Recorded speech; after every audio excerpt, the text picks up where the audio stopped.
Welcome to Cello Brain. Today you are going to find out how to increase your confidence by 76% without needing to change anything about you.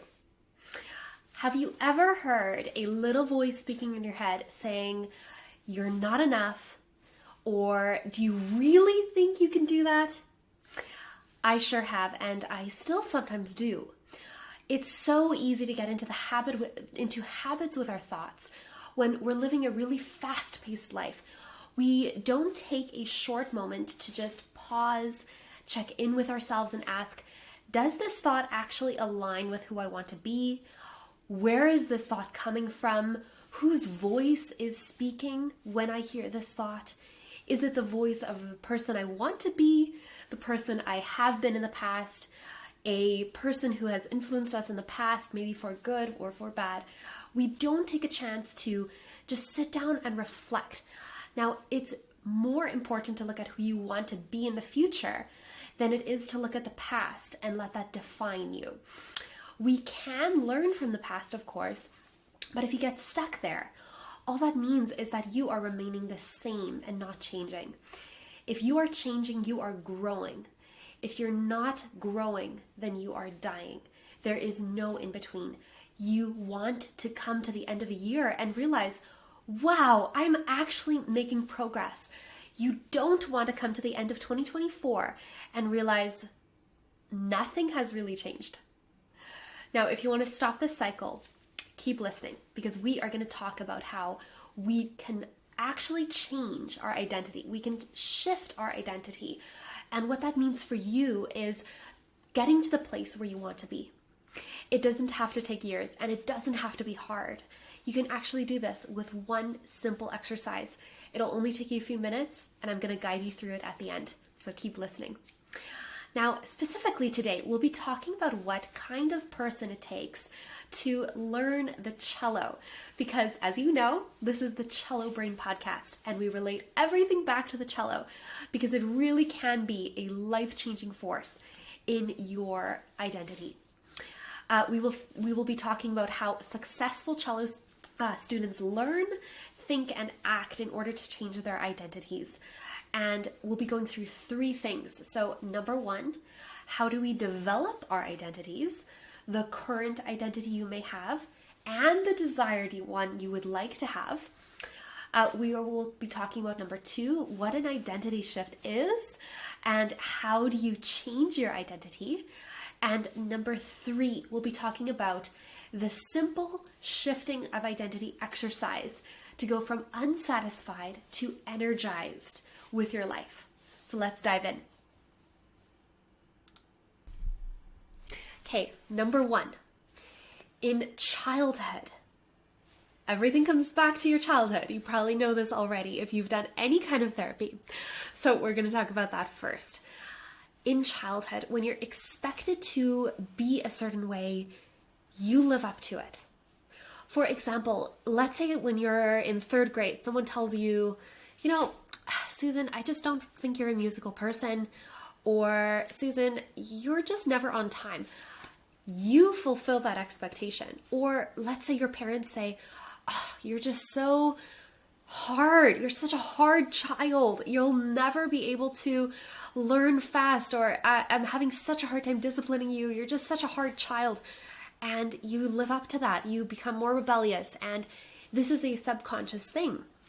Now, when we're little, we can't very much control how we see ourselves because we often imitate what we see. We imitate those around us, and we imitate in order to learn. So there's a lot of really good imitation that happens, like when you're a little kid and you want to learn how to eat. I see this with my baby. He's 1 year old now, and he's really learning how to eat. And the last 6 months, this has grown so much. Now he copies me. When I take a sip of water, he's like, I want my water. And then he wants to take a sip too. This is a fantastic way of imitation. But as we get older, we sometimes hold on to old identities from imitations we did of people that we were influenced by. And we don't learn to create new identities based on where we want to be in life. So Ine-Wilme, he is one of my favorite authors, speakers, podcasters. He explains this like the thermostat of your life. If you set a thermostat to 70 degrees, let's say, it'll keep the room consistently at that temperature, regardless of external factors. Regardless of a window being open and letting in cold air, letting the warmth leave, or let's say the sun streaming in through the window and increasing the temperature in the room. It'll adjust based on the thermostat setting. So the only way to increase the temperature in the room then would be to go to the little monitor and make it, let's say, 75. And if you get really cold, you'll do exactly this. Now, with your identity, it's the same thing. Your identity is your thermostat level. If you see yourself at a certain level, no matter how hard you work to raise that level, you'll always fall back to the comfort zone of where you set your thermostat. Your identity is the thermostat to your life. The only way that you can change when you change how you see yourself, when you change your identity and raise the thermostat to where you want to be in life. Zig Ziglar says, you cannot consistently perform in a manner which is inconsistent with how you see yourself. Now, for example, let's relate this to business, one of my favorite topics. If you currently see yourself as a $50,000 earner, you have $50,000 in revenue in your business, and you see yourself as someone who can only make that, but you want your business to make $1 million a year, you're not going to achieve that new level. You're not going to unlock the success unless you start showing up as the person who makes $1 million a year. Now, this doesn't mean that you're necessarily going to be spending at $1 million level. All it means is you're going to start asking yourself questions. How would $1 million Susan show up today? How would she finish this workout? How would she take care of her brain? How would she keep her car organized? How would she react to stressful situations? What actions would she take to maintain that level in her business? This is honestly the question that keeps me most in check. My next business goal is to make $1 million in revenue per year. Now, the question that I ask myself is, how would $1 million Ina show up? When $1 million Ina shows up and doesn't want to get out of bed, I ask myself, how would $1 million Ina show up? And then the answer to that is she would get out of bed. She would go do her workout. She would go drink her electrolytes. She would go practice her cello because she knows that all of those things mold her into the type of person she wants to be next. And that's the cool thing about this question, is it always pushes you to the next level. You can break plateaus with this question. Now, the other thing that I tell myself is, I am the kind of person that gets up and follows her plan. I'm the kind of person that takes care of my body and my mind. I'm the kind of person that practices cello daily because I know that it makes me better. I'm the kind of person that's always learning, always growing. And I speak these things in the present tense. Even if, let's say yesterday, I didn't fulfill all of the things, I speak it into the present tense because that is how you manifest the kind of person you want to become. And therefore, you manifest the kind of life you want to have. To quote Zig Ziglar again, he says, this is one of my other favorite quotes, the most important thing you can say to anyone is what you say to yourself. Words have immense power. You can literally speak into existence the state of mind you want to be in. So I was recently listening to a podcast by Ali Reeves, what's it called? All In with Ali. Such a great podcast. And she was talking about how when you make this identity shift and you start speaking into existence through your actions and your words, how you want your life to be, you actually feel the feelings now. So the example that she was taking was her dream car is a Porsche. And she imagines and visualizes herself driving this Porsche, and she opens up the center console. She sees it perfectly organized, and there's like the lip balm and the lip gloss in the right place, and toothpicks and little thing for wet wipes. Like all the moms know, you carry wet wipes with you everywhere to clean your hands. And she sees that. And the next day she was driving in her, I believe she has a Lexus now. She opened up the center console and it's like it hasn't been organized in years. There's napkins disintegrating, for that matter.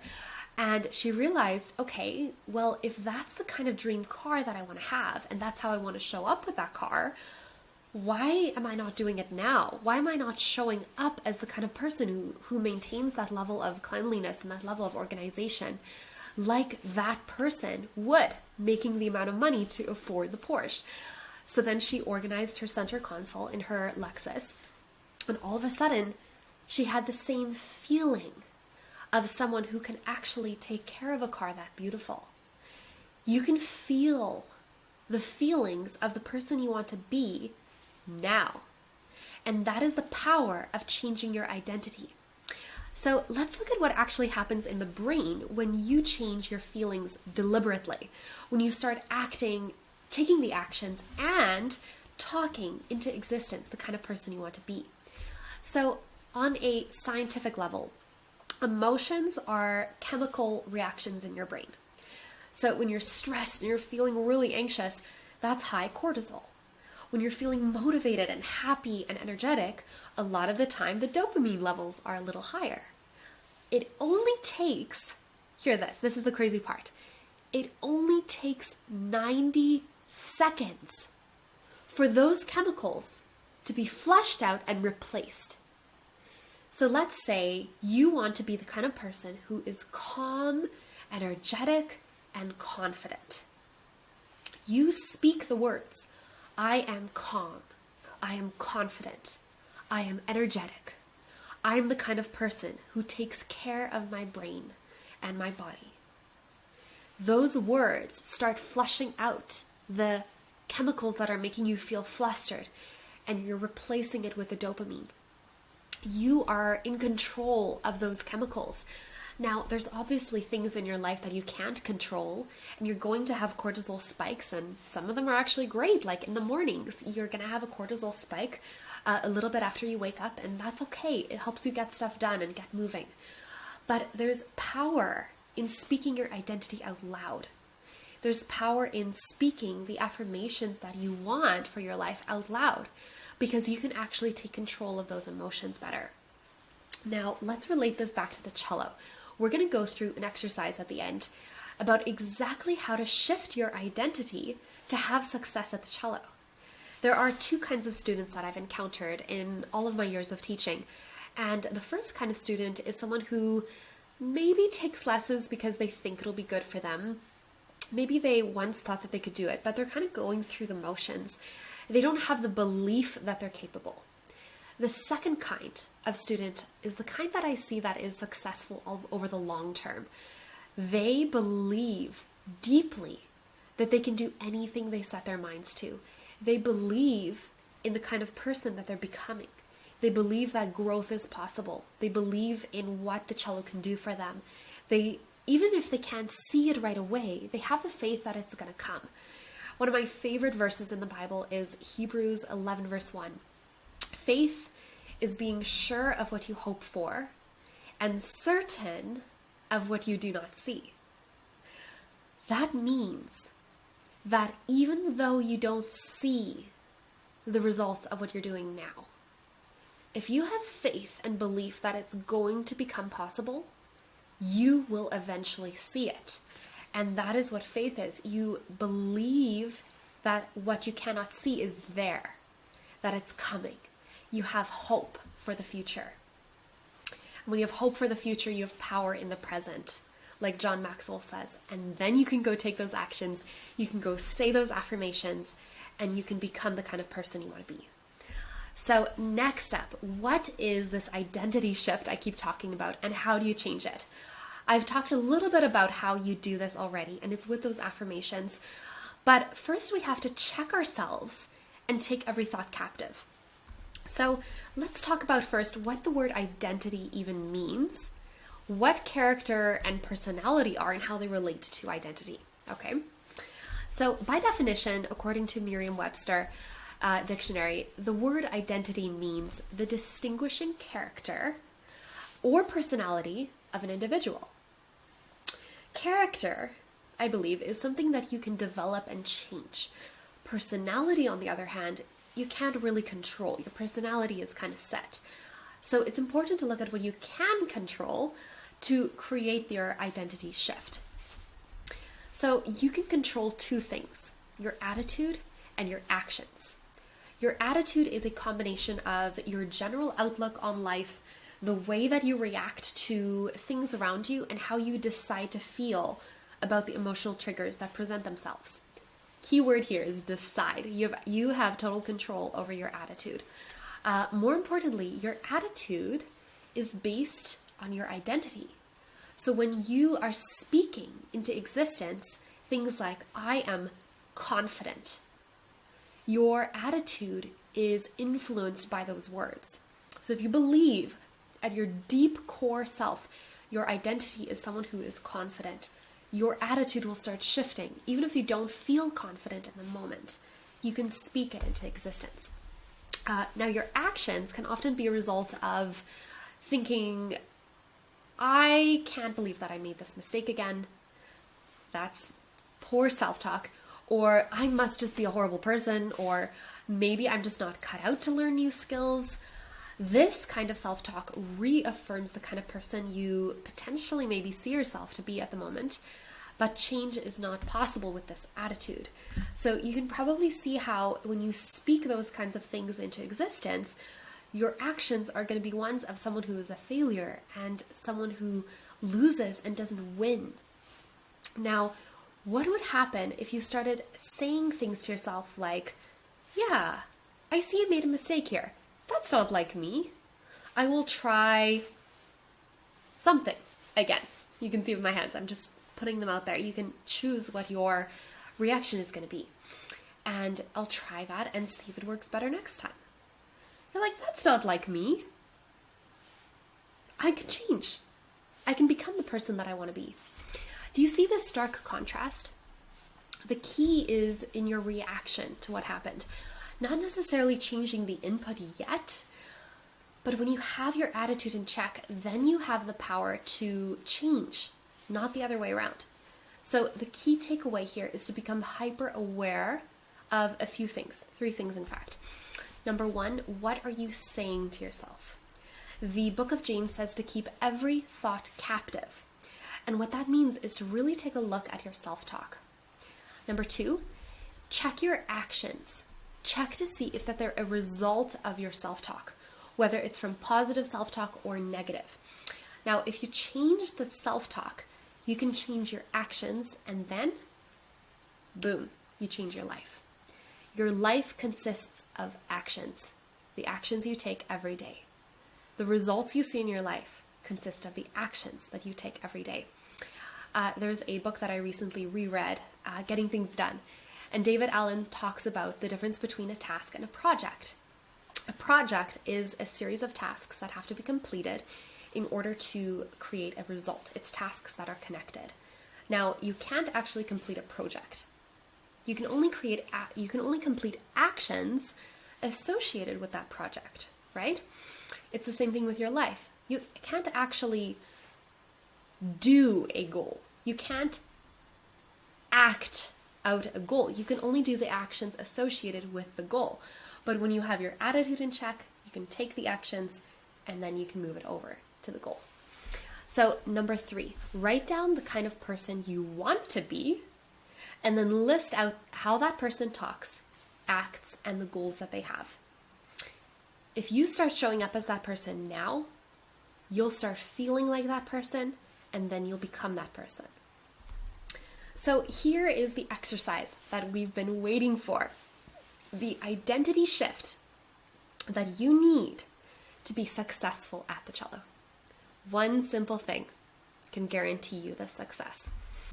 So let's go through the exercise I outlined here about learning the cello.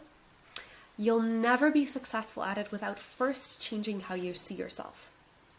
So step number 1, list out the thoughts that you might be thinking about yourself and the self-talk surrounding it. So here's a couple of examples. You might be thinking, I'm not a musical person. I'm not capable of learning new skills as an adult. You have to start an instrument in kindergarten in order to be successful at it. I'm not smart enough to learn the cello. I don't think I'll be successful at it, so I'm not even going to try. It's too hard of an instrument to begin with, and I don't have the gift of music. Now, there may be other things you're thinking of to yourself about learning the cello, but this is a start. It's to get those thoughts going. So go ahead and pause the video if you need to journal a little bit more about this, but that's step one. Okay, I'm assuming you have your thoughts written out.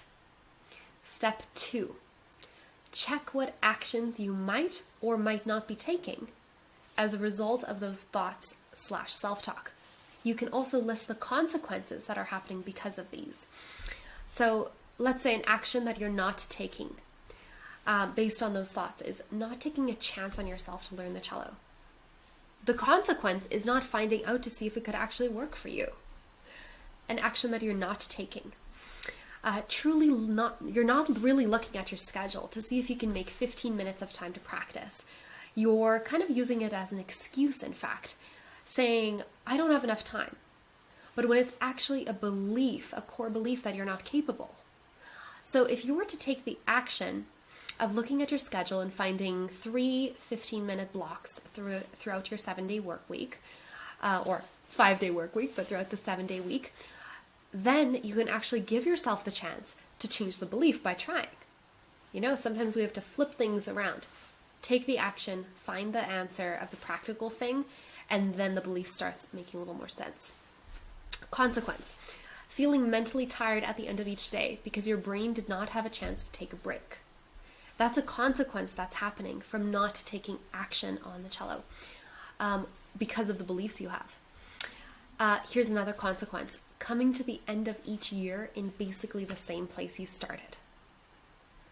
Oh, the thought of that is just painful to me.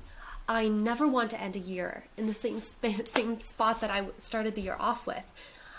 Sometimes it does happen, and there's sometimes that life is just so crazy that you have to end the same place, basically, and you're grateful for that, but your brain can always be growing. Mortimer Adler, he said that even though your body may age, and there will be points where you cannot continue to grow physically, your brain is always learning and growing. And I don't believe that I quoted him exactly right, but that's the whole idea. He says that your brain can always continue growing, no matter your age. Okay, step 3. You ready? This is the exciting part. You write down the kind of person you want to be, the actions, thoughts, and beliefs that this person has. So I'm going to give you a partial list of the beliefs and actions that a successful cello student has. Number 1, I believe I am kind and patient with my kids. I believe that music is incorporated in my everyday lifestyle and that I'm capable of creating time for it. I believe that I'm capable of learning new things. I believe that the cello can develop my brain. I show up for self-care every day. I find 15 minutes early, or rather 15 minutes to get my practicing in, even if it means waking up 15 minutes earlier. I believe that I'm getting better every day. I believe that playing the cello is part of who I am. It's just something that I do. These are the beliefs and actions that people take who are successful at the cello. And it starts with the simple identity shift that we spoke about today. So how do you feel after going through that exercise? Do you feel more clarity on the kind of person you want to be? Now, if you've been struggling with the decision of learning the cello or not, perhaps that helped you with the thought process a little bit. Just getting your thoughts out there, figuring out why are you feeling this resistance to taking action. Now, if you have more thoughts, I'd love to hear them. I want you to comment them below, or you can send me an email if you are watching this based on the email link from my newsletter, or you can even send me a message on Instagram. My handle is Ine.Wilme, which is INE.WILME.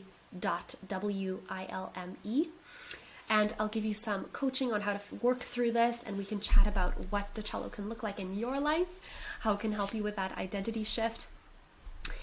Now, picture this with me for a moment. We are going to look at what your life could look like with the cello in it.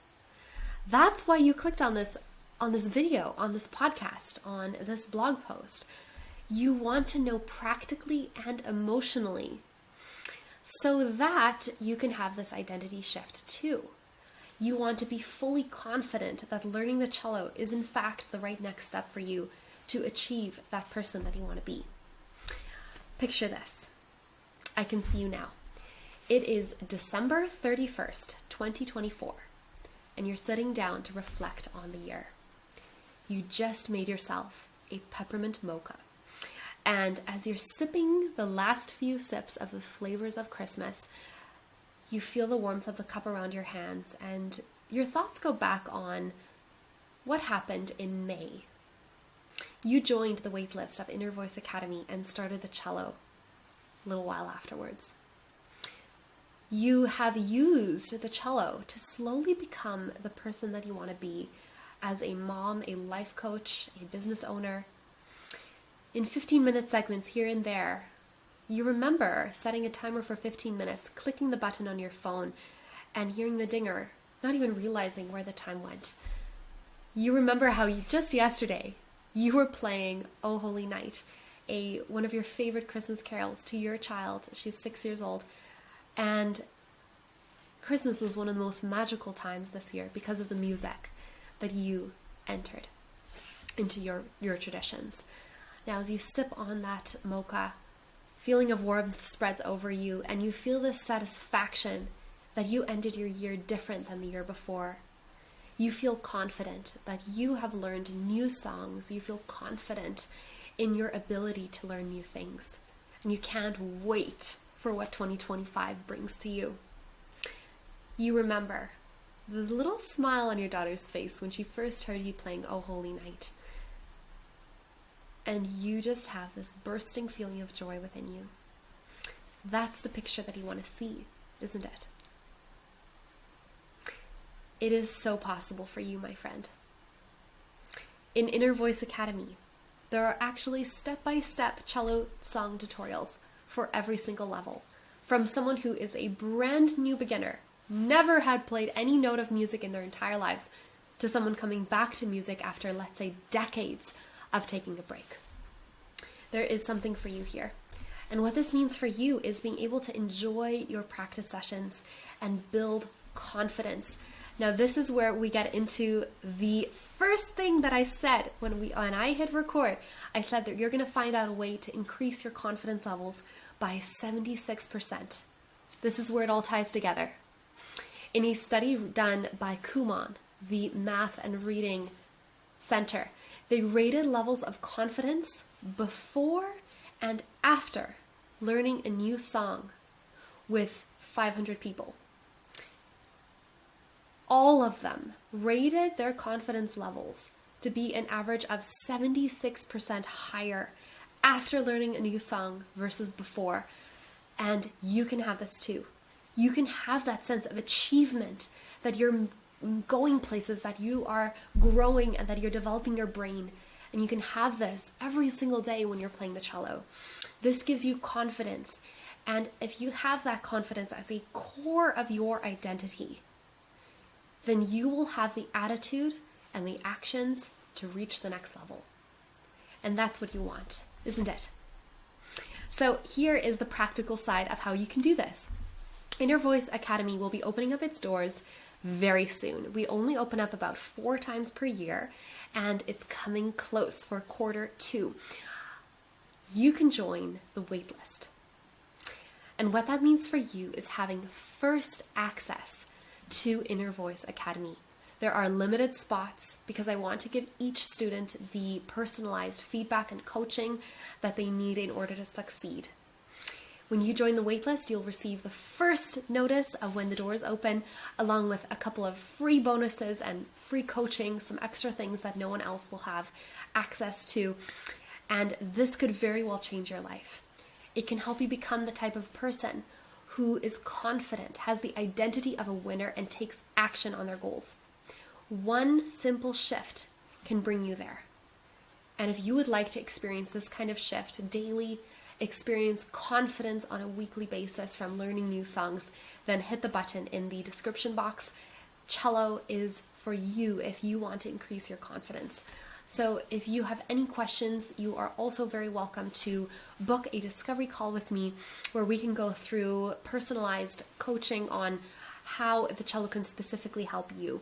And I can answer any questions that you have. But I cannot wait to chat with you until next time. Have a wonderful, amazing day.